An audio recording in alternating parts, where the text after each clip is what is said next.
سلام بچه، من شایانم و بازم ممنونم که منو تماشا میکنین. بریم ببینیم برای امروزمون چی داریم.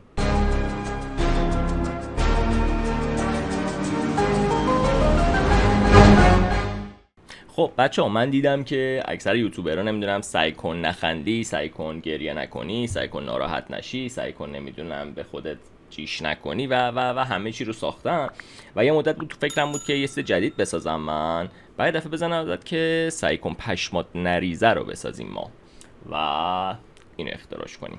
امیدوارم که ساله نکرده باشه، البته تا من ندیدم حداقل. و دیگه اضافه حرف نزنیم و بریم که با هم دیگه پشمامون نریزه یا بریزه. تو کیس اول بچه‌ها این کلیپی که الان داره پخش میشه رو میبینیم با هم دیگه که همین در اوایلش که نگاه میکنید در مورد که این برنامه‌هاییه که استعدادیابی و این چیزا هستش. فکر میکردم یه همچین چیزی باشه، بعد ولی یه دفعه وسطاش متوجه شدم که نه، برای بچهای گینس رو صدا کردم بیاین و یه چیز جدید میخوایم ثبت بکنیم. داشتم واسه خودم فکر میکردم چیه که متوجه شدم بله، این در واقع برنامه اینه که این خانوم میخواد توی 30 ثانیه رکورد بزنه که چند بار میتونه بگوزه.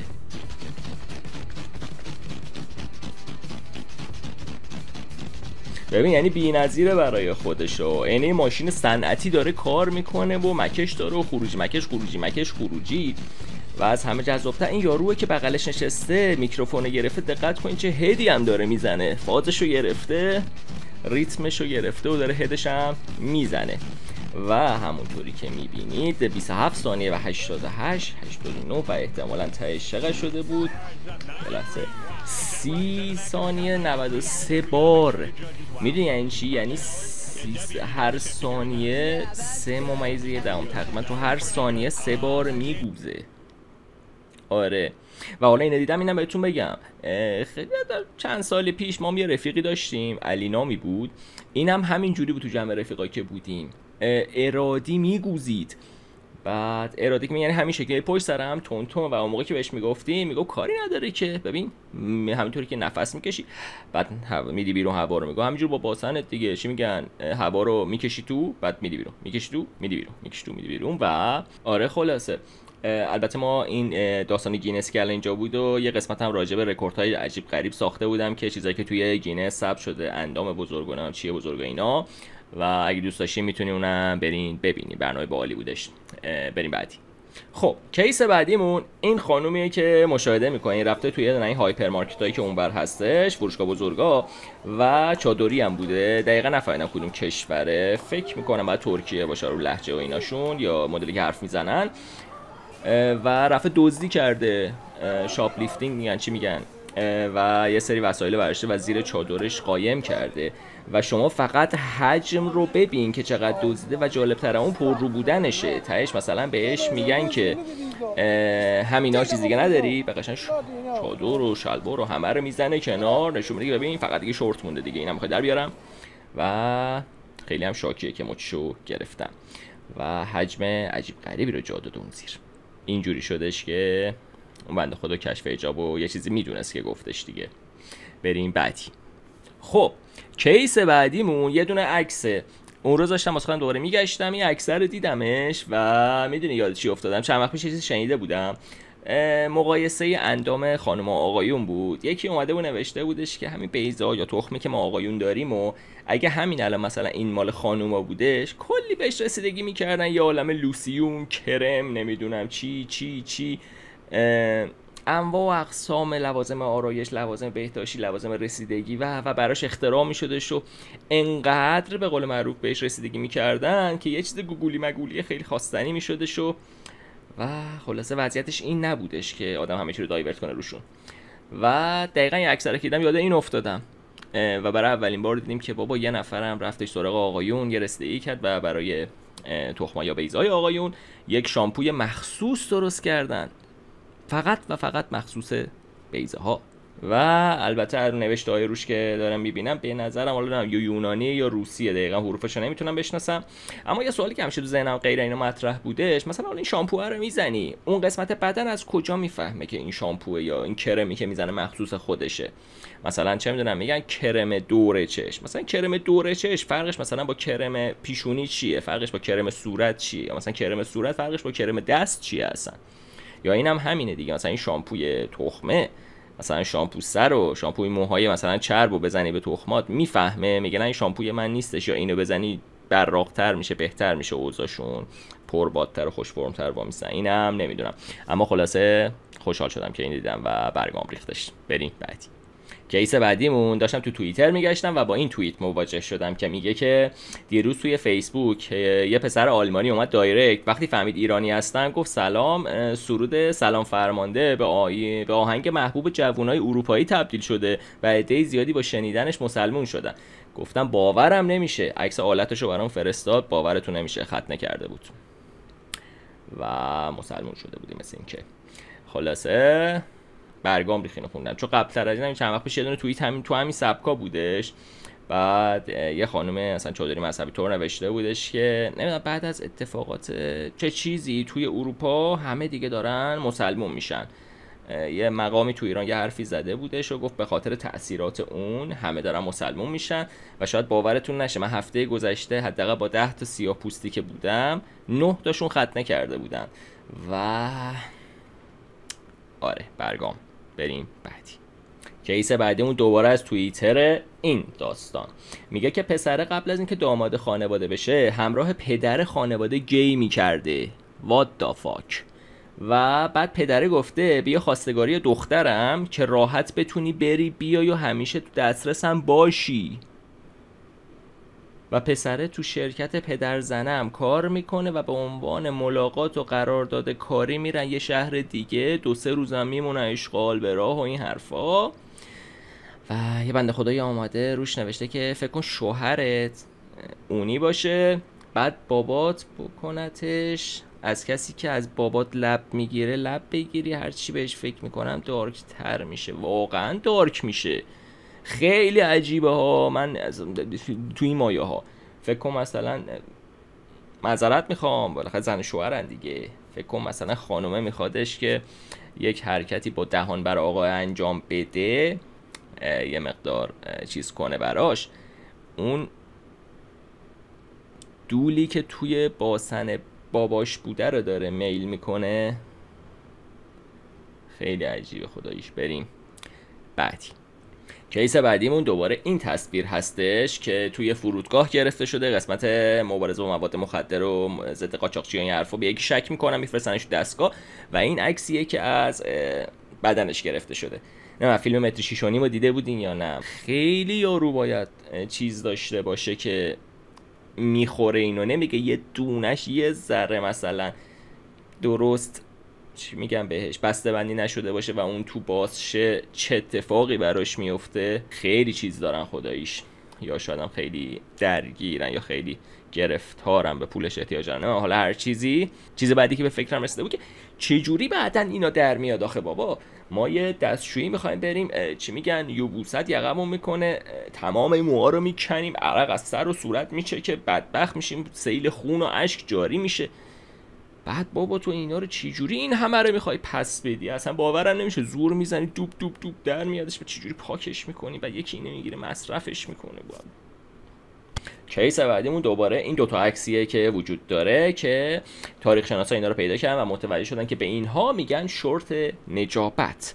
زمانهای قدیم که خب جنگ و اینا بوده زیاد، شوهر مثلا 3 ماه یه سال میرفتن جنگ دیگه نبودن دیگه، بعد تو این یه سال بوده نکنه خانوم بزنه بالا بره شیطونی کنه، یه شورت آهنی پایش میکرده، یه قفل میزده، کلید میذاشه جیبش میرفته و تنها مصرفی که با این داشته اینه که بتونه اون لایه این پره هاجیش کنه، اگه چیزی دیگه هم بخواد بیاد خب رندش میکنه دیگه، هیچ کس حاضر نمیشه دولشو بسپاره به همچین چیزی. و اینو دادم یاد اون جوکه افتاده بودم که میگفتش که یارو میخواست همینجوری بره مسافرت، چند وقت نبوده، بعد روی چیز زنش یه گوسفند میکشه با ماژیک، با این ذهنیت که میگه اگه اینجا رفت و آمدی بشه تو این منطقه خب این گوسفنده پاک میشه دیگه.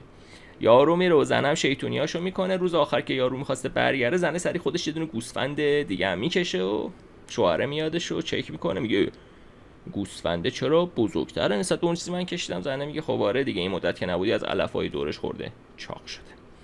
خیلی بی‌مزه بود میدونم. بریم بعدی. کیس بعدی اون بچه‌ها این کلیپه که یه خانومیه که یه سری غذا گوشه جلوش و داره میل میکنه. اولین آپشن که اصلا این خیاره چیه، اصلا ترکیب بادمجون و خیاره و کجا داره جا میده، تو اصلا یه تایمی طول میکشه اینو بجویی بره پایین و چیکار داره میکنه با خودش. دو تاشو رفت سراغ سومیشم و شوهره رو اون پشت نگاه کنید خیلی عادی داره نگاه میکنه، مثلا خیلی روی بالا اصلا 3 تا خیار رو خورد با اون عظمت و قاشق آوردش. تعداد تخم مرغ رو هم بشماریم 15 تا تخم مرغ فیکسه، یعنی این حجم غذایی که این داره میخوره رو من با رفیقام 3 یا 4 نفری تو رستوران سفارش میدیم میخوریم. بعد یه جایی که مثلا این که حتی نمیجوهتش تعارف هم میزن کاسه تک خور نیستش.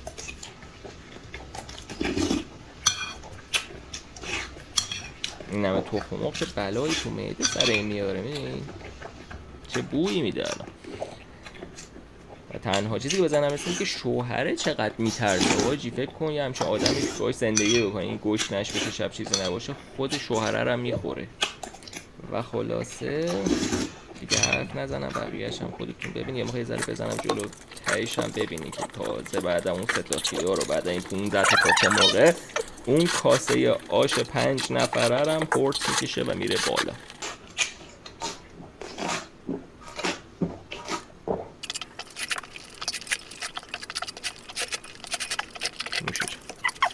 بریم بعدی. خب بچه ها کیس بعدیمون این رفیقمونه که ادعا میکنه امام زمانه و ظهور کرده ولی باور نمیکنن دارن اذیتش میکنن. ببینید فردا حکومت ایران میاد یکی دیگر رو جلو میکنه میگه امام زمان آشکار شده، خونریزی درست میکنه تو دنیا. حکومت ایران نمیذاره من آشکار شم. ای ملت شریف و با غیرت ایران، شبا میان تو حیات من، مأمور میاد تو حیات من به زبون ترکی زن بچه منو میترسونه. بچه من میره تو خیابون خرید بکنن جلوش میگیرن میترسونن چاقو میکشن روش.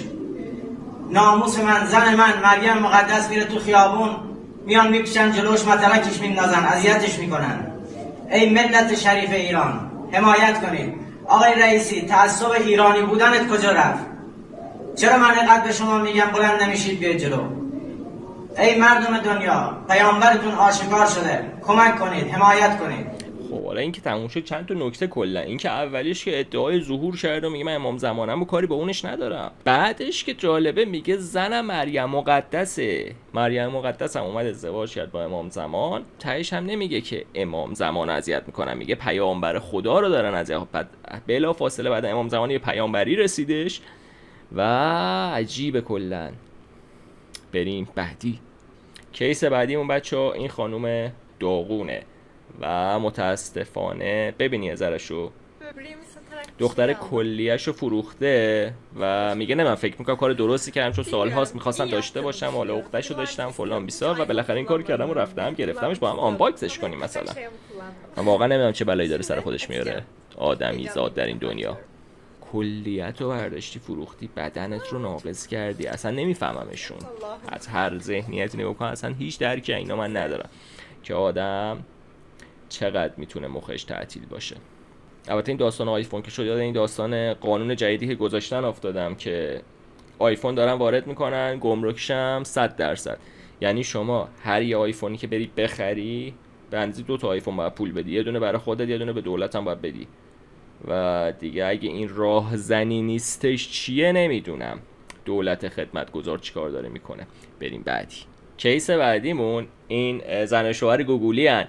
حقیقتش اولش که من کلیپو داشتم میدیدم فکر کردم مثلا پدر عروس دختره شده احساساتی شده، بعد یه جایی که عشقم عزیزم شد تازه متوجه شدم که آقا این خود شوهر داستان شوگر بازی بوده و دختره چسبونده شوگره رو اسیر کرده و گرفتتش. عاشقتم.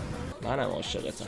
من امروز مشتاق این بودم روز برگی و برگام معلومه. خب دیگه وقتی به قول معروف پای شوگر وسطه، خب پسرای بنده خدا الان با این وضعیت بازار و با این درآمده و این گرونیه خب معلومه نمیتونه زن بگیره دیگه.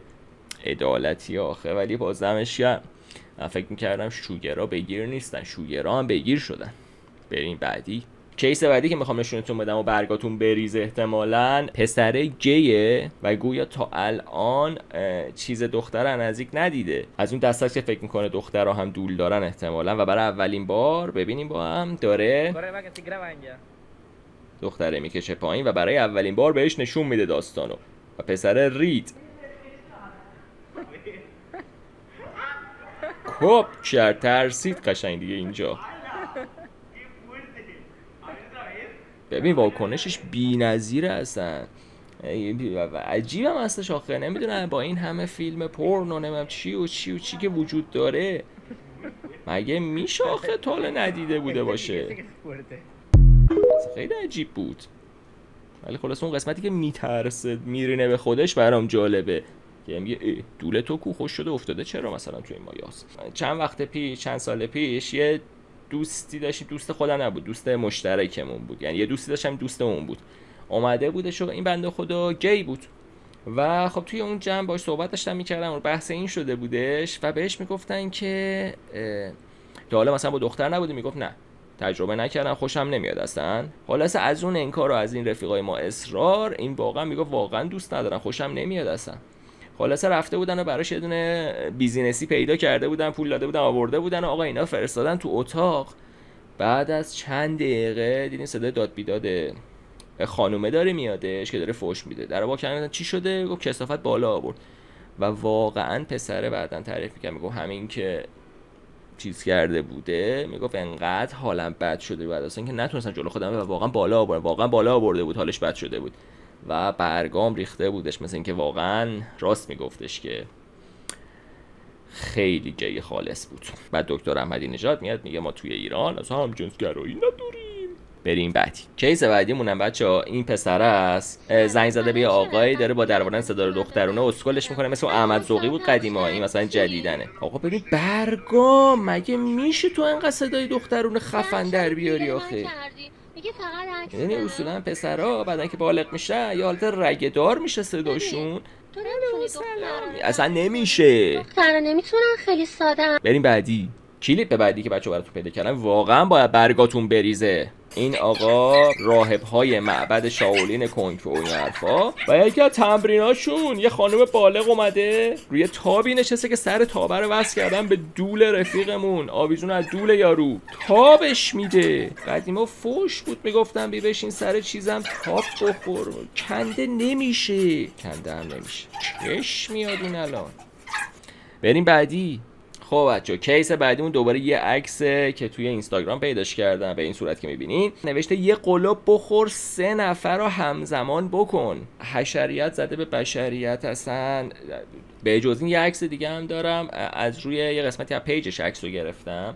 یه خانم دکتریه، تازه این 6 تاشه ها، بقیه‌اش حالا نذاشتم. فقط تو باید رشته دولشناسی خونده باشی در حد دکترا انقدر آخه. بریم بعدی. خب کیس بعدیمون دوباره بی‌نظیر و برگ پاشونه.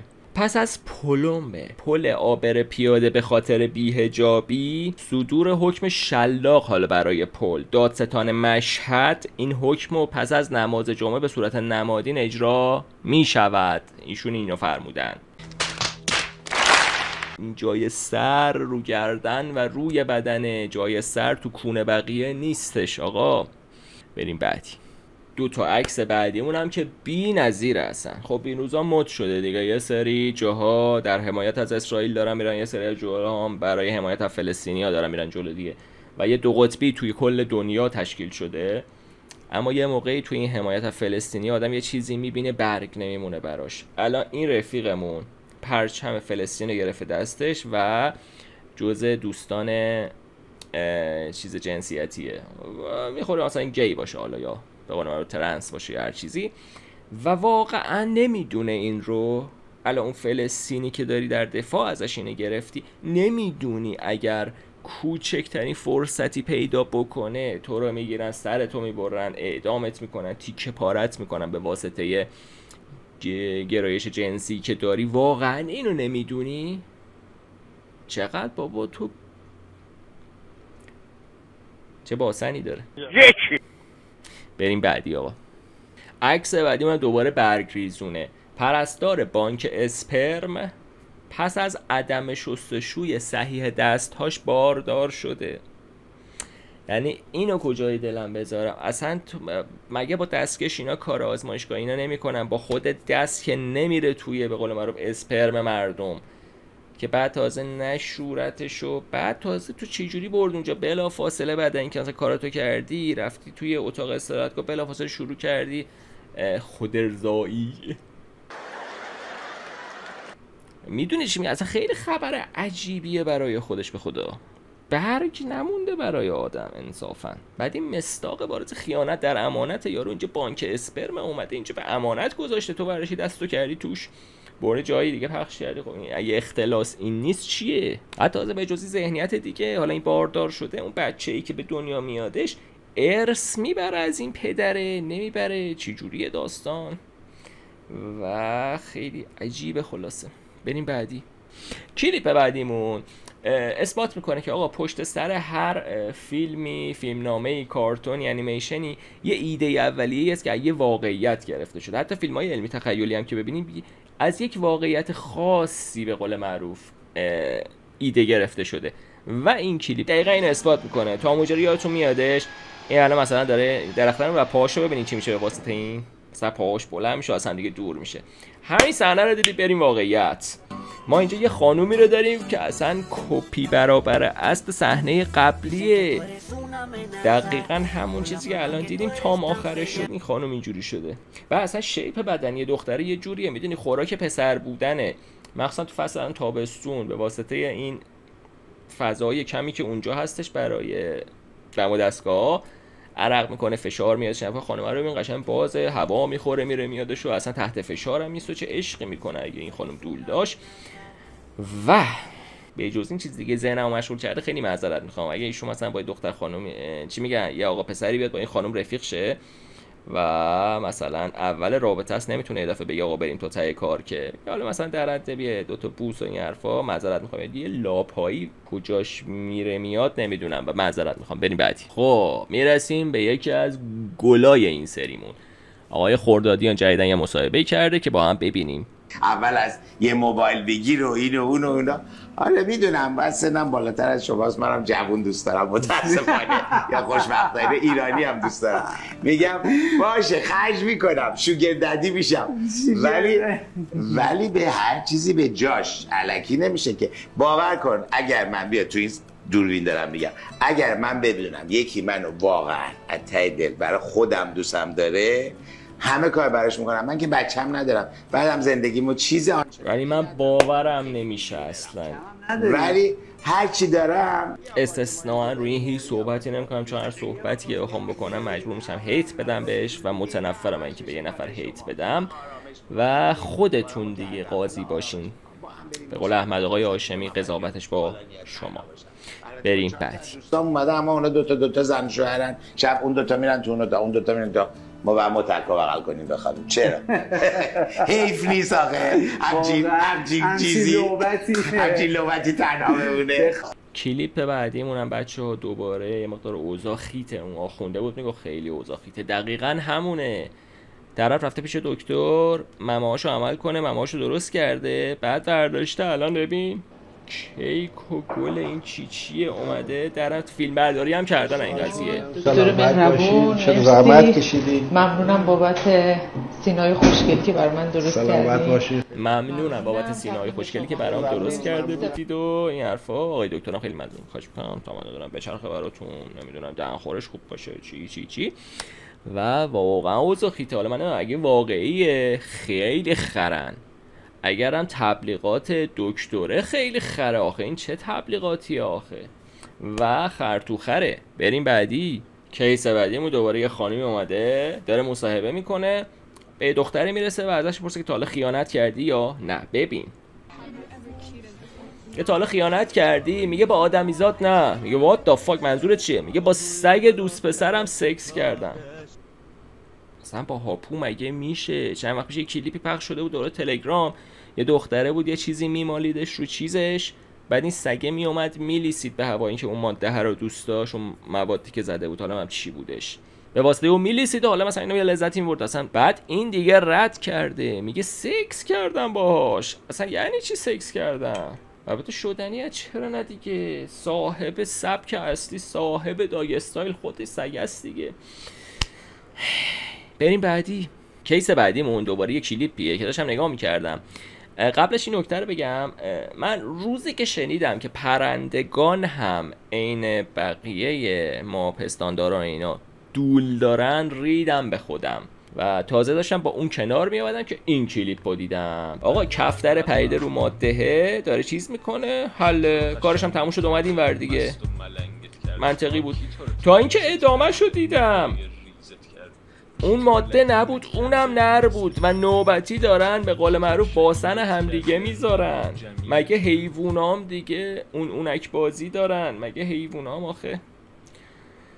بریم بعدی. و کیس آخری که میخوام براتون رو کنم بچه‌ها، طرف اومده نوشته که بعد از 5 ماه بالاخره پرش کردم، یه دبه دوغم گرفته دستش، رفته دوغ پر کرده دیگه. پایینش اومده خودش ریپلای کرده، روش نوشته آره همونیه که فکر میکنی. و بعدا من کامنت ها رو چک کردم و what the fuck، همونی که فکر میکنین منظورش اینه که این رفیقمون بعد از 5 ماه تلاش، 5 دبه چند لیتری 4 لیتریه. مگه ممکنه این پسر تو اصلا یه سوپر هیرویی در خود ارضایی رفته انقدر زده و هر سری اومده ریخته تو این دبه جمع کرده، 4 لیتر تو 5 ماه پر کرده. تو چجوری کور نشدی؟ تو چجوری زنده ای هنوز؟ اصلا تو چجوری اصلا آب مغزت کشیده نشده؟ و قطعا اصلا مغزش خوش شده، آب مغزش کشیده شده که انقدر بیشوره که اومده اینو پست کرده، افتخار دارم که بعد از 5 ماه پرش کردم. واقعا اینجا برگام دیگه ریختش. و فصل ختام برنامه‌مون شد این رفیق جقیمون، ببخشید. و اینکه دم تک تکتونم گرم، ممنون میشم لایک کنین، سابسکرایب کنید اگه نکردید، اگه میتونین به دوستاتونم معرفی کنینم که زودتر خانواده‌مون بزرگ بشه. و اینکه دوستتون دارم. تا برنامه بعدیم هم بای بای.